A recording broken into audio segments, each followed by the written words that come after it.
दोस्तों आपको याद होगा इंडिया में 2011 में अगेंस्ट करप्शन एक बहुत ही बड़ा आंदोलन हुआ था।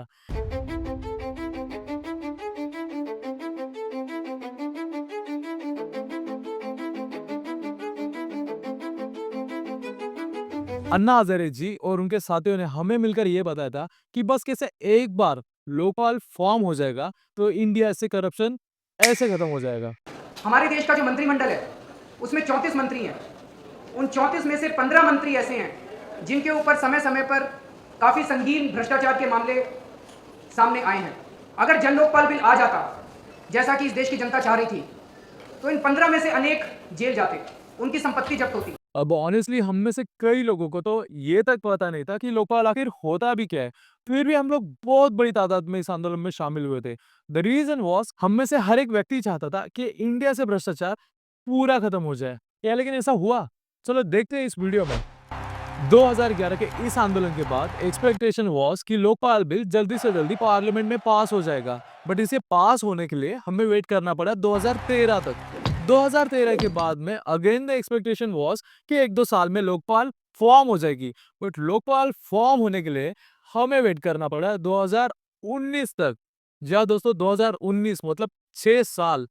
जब 2019 में लोकपाल की फॉर्मेशन हुई थी तो इंडिया के सबसे पहले जो पाल बने, आई एम सॉरी, इंडिया के सबसे पहले लोकपाल बने जस्टिस पिनाकी चंद्र घोष, जो इसके पहले ह्यूमन राइट्स कमीशन के भी मेंबर रह चुके थे। लोकपाल में टोटल 8 मेंबर्स होते हैं। इनमें से आते हैं 4 मेंबर्स जुडिशियल बैकग्राउंड से और बाकी के 4 मेंबर्स आते हैं नॉन जुडिशियल बैकग्राउंड से। इनको अपॉइंट किया जाता है राष्ट्रपति द्वारा और इनको रिकमेंड किया जाता है पंत प्रधान द्वारा। और लोकपाल के फॉर्मेशन के बाद तो हम लोग इतने खुश थे कि हमें पता था लोकपाल एक ऐसा व्यक्ति है जो चाहे तो हर किसी गवर्नमेंट ऑफिसर पर, चाहे वो सीबीआई से हो, ईडी से हो, चाहे कोई भी मंत्री हो, संसद का कोई सदस्य हो या खुद पंतप्रधान हो, सब पर इंक्वायरी बिठा सकता है। लेकिन सोचो, अगर लोकपाल को खुद पंतप्रधान रिकमेंड करते हैं तो क्या वो आगे जाके पंतप्रधान जी पर कोई इंक्वायरी बिठा भी पाएगा? अब आप एक बात सोचिए, क्या इतने बड़े पद पर रहने वाले व्यक्ति का आपने कभी नाम भी सुना है? नाम का डंका तो तब बजेगा जब काम का डंका बजता है। और डंका तो बजा है लेकिन वो नाकामी का है। देखिए लोकपाल ने इन 6 सालों में कितना काम किया है। लोकपाल का कोर्ट लाइव हुआ था 2019 में और उन्होंने कंप्लेंट्स एक्सेप्ट करना स्टार्ट किया 2019 से ही। इसके बाद फाइनेंशियल ईयर 2019 और 20 में लोकपाल को टोटल 1457 रिक्वेस्ट मिली थी। इसमें से मैक्सिमम रिक्वेस्ट उन्होंने डिस्कार्ड कर दी। The reason was unknown. Lokpal ने कोई भी जस्टिफिकेशन नहीं दिया। चलो मान लेते कोई ना कोई तो वजह होगी कि कुछ तो मजबूरियां रही होंगी। लेकिन नेक्स्ट फाइनेंशियल ईयर में इन सारी डिस्कार्डेड रिक्वेस्ट का इन्होंने एक रीजन जरूर दिया। 2020 और 21 में लोकपाल को टोटल कंप्लेंट प्राप्त हुई थी 2365। इनमें से सिर्फ 110 कंप्लेंट लोकपाल ने एक्सेप्ट की और बची हुई 2245 रिक्वेस्ट इन्होंने डिस्कार्ड कर दी। द रीजन वॉज इनका फॉर्मेट सही नहीं था। क्या? अब दोस्तों सोचे, इतने बड़े लेवल पे अगर कोई रिक्वेस्ट डिस्कार्ड की जा रही है तो उसका एटलीस्ट रीजन तो प्रॉपर होना चाहिए था। किसी भी तकरार में क्या लिखा है ये इतना इंपॉर्टेंट नहीं है। लोकपाल साहब के लिए तो बस एक ही चीज इंपॉर्टेंट है कि इनका फॉर्मेट सही होना चाहिए। अगेन 2021 और 22 में लोकपाल को मैसिव 5600 रिक्वेस्ट मिली थी। इनमें से लोकपाल ने 169 रिक्वेस्ट एक्सेप्ट की और बाकी की सारी डिस्कार्ड कर दी। अगेन द रीजन वॉज इनका फॉर्मेट सही नहीं है। और दोस्तों इसकी इस्टेब्लिशमेंट में गवर्नमेंट का आज तक 400 करोड़ रुपए खर्चा हो चुका है। लेकिन आप जानते हो 400 करोड़ के खर्चे के बाद भी लोकपाल ने डिलीवर क्या किया है? लोकपाल ने आज तक एक भी व्यक्ति को सजा नहीं दी है।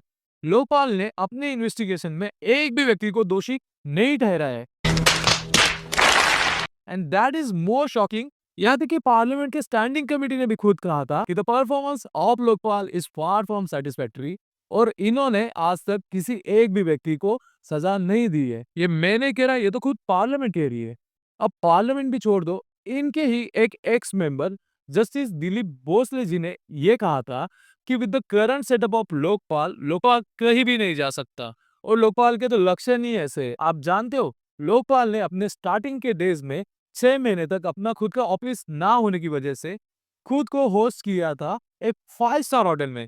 इस 5 स्टार होटल का बिल था every month nearly about 50 lakh rupees और टोटल 6 महीनों में इन्होंने खर्च किया है 3 crore 85 lakh rupees and those are huge number for the people working from 5 star hotel. I don't know मतलब लोकपाल की ड्यूटीज एंड रिस्पॉन्सिबिलिटी उनको ठीक से पता थी या नहीं पता थी, या फिर उनको ऐसा लग रहा था कि हम तो पिकनिक पे चले आए हैं, क्योंकि भाई काम तो कुछ हुआ ही नहीं है।